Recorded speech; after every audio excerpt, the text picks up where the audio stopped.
Hello everyone, কেমন আছো তোমরা সবাই? আজকের সকালটা কারোরই ভালো না। সমস্ত দেশবাসীর জন্য খুবই খারাপ।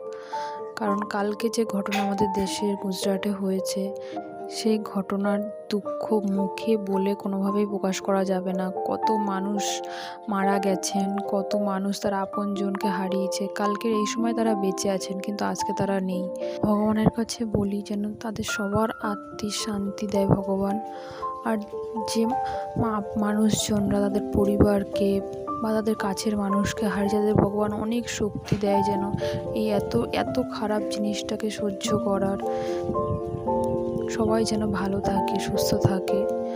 আর একজন ব্যক্তি যে এই দুর্ঘটনার মধ্যে বেঁচে গেছেন, ভগবান তাকে খুব তাড়াতাড়ি যেন সুস্থ করে দেয়, এটাই আশা করি। ভগবানের কাছে প্রে করি যেন সে খুব তাড়াতাড়ি সুস্থ হয়ে বাড়ি ফিরুক তার নিজের আপনজনদের কাছে।